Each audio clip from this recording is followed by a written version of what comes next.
Hi, this is Paul from Studio Lucid, and I'm here today to give you a quick walkthrough Kickstarter guide for Arturia Modular. This is a pretty awesome synth, but at first blush it looks really kind of intimidating, but hopefully after this video you'll have a pretty good idea how to use this. It is actually a pretty awesome synth. You can resize this synth, but I'm pretty sure regardless of what size you make it, it's probably going to still be too tall to fit on your screen. You'll see there's a couple of panels here. I do have a keyboard attached, as you can see. And the panels that we're going to focus on to get us started predominantly are these two top racks up here. You'll notice I have the top rack completely empty. I want to show you how to populate that rack, and then below that there's a whole bunch of stuff. So what you will notice, over here we have a driver and then 3 oscillators, then another driver and 3 oscillators, and another driver and 3 oscillators. And this driver controls this bank of 3 oscillators, then there's another group and another group, just kind of repeating. You'll also notice over here we do have 2 amps with volume and pan control with our VCA in. And also included in that is our ADSR envelopes. So saying that, if we take a signal out from this first oscillator right here, let's go with a square wave and take it to our VCA in, we should get a note.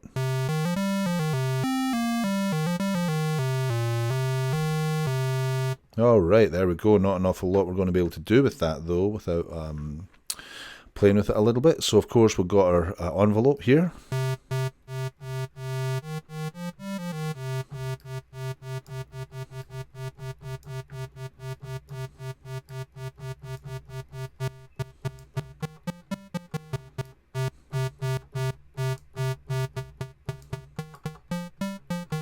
All right, so we know what that's all about. Let's reset that. So the next thing we want to do here is let's see if we can add a filter in here. Now this is a filter space up here. The way we get to a filter is if we go to the very top of each one of these module blanks and click on it, we'll see we have a couple of options. We're going to select filter 1. And once the filter is in place, if you come immediately below that, you'll see it defaults to multi-mode. If we click on that, it will cycle through low pass, high pass, coupler, and back to multi-mode. For us, we're going to focus on low pass. And instead of taking our signal directly out of the oscillator into the amp, we're actually going to take the signal out from our oscillator into our filter and then out to our amp. All right, let's hear that.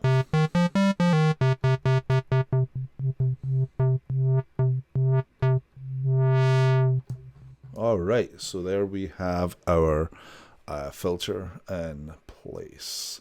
We can also apply an envelope to our filter. This right half side of the top rack is where our envelopes go. So same deal, if we right click on the very top, we can select envelope number 1. We want to check that the input is set to keyboard trigger on, so it's going to be triggered when I play my keyboard.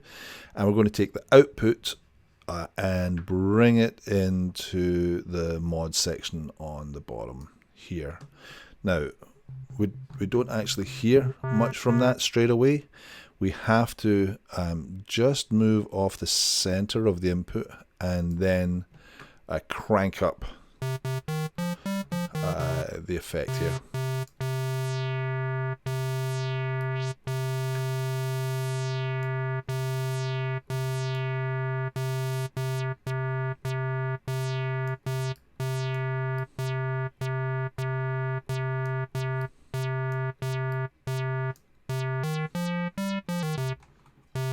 All right, so that's how we then use the envelope to actually control the filter.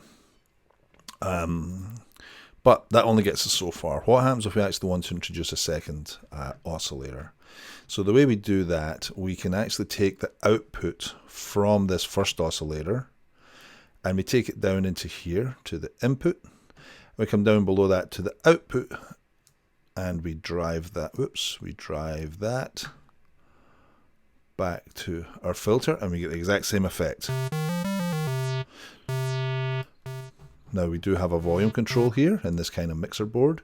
And what this allows us to do, it allows us to bring in a second oscillator. So let's bring in our second oscillator. We have a separate volume control for that. Let's crank it up. Hey, there's nothing happening. Why is that? Well, here's the reason why. You'll notice we've only got one output from here. We could take this output and drive it into maybe our second amp, but that's going to limit us pretty quickly. So what we can do, we can actually daisy chain these together. So if we click this guy, link right here, now we can control the second oscillator. And let's bring the first one back in.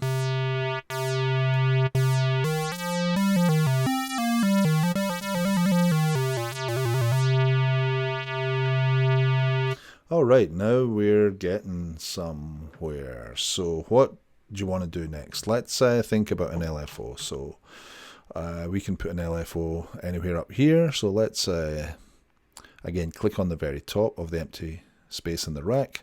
Let's select LFO.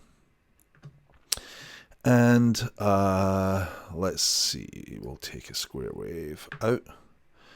We're going to modulate our filter. We're not going to get anything again, remember, until we control the amount by which the LFO is going to affect our filter.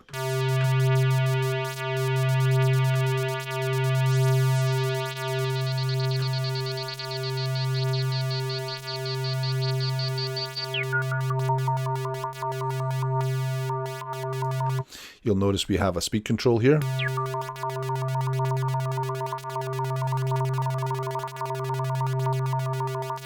And we have a low speed if we double click this switch here. Or we can set this to the MIDI controller clock.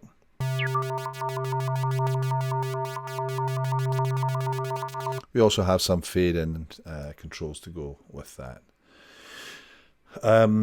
Okay, so what happens if we want to control the LFO with another envelope? We can do that. So same deal, go to the next empty space, envelope, and we will click on this and we can select LFO1 trigger and we can take an output from here and replace that one that we had there.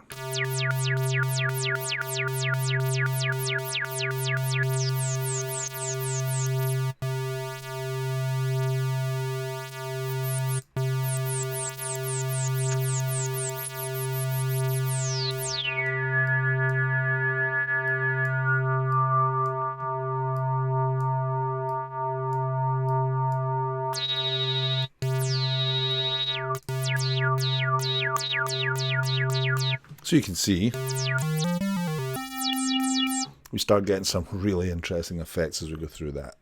The last thing I want to show you here is, let's get some chorus on here. So if we scroll down to this rack right here, you'll see we have a chorus section right here, and we can apply that to VCA1. So let's listen.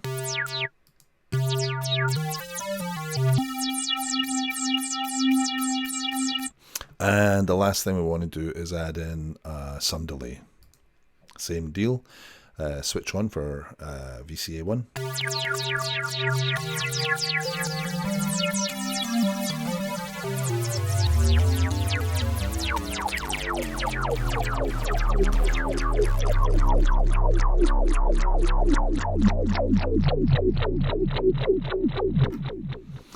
Alright, so that was my Kickstarter for Arturia Modular.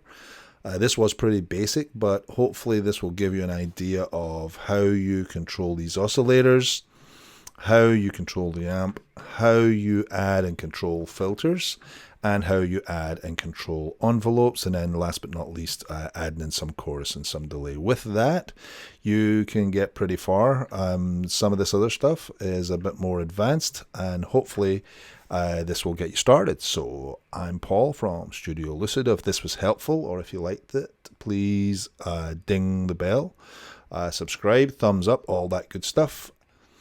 Thanks. Have an awesome day. This is Paul from Studio Lucid. Bye-bye.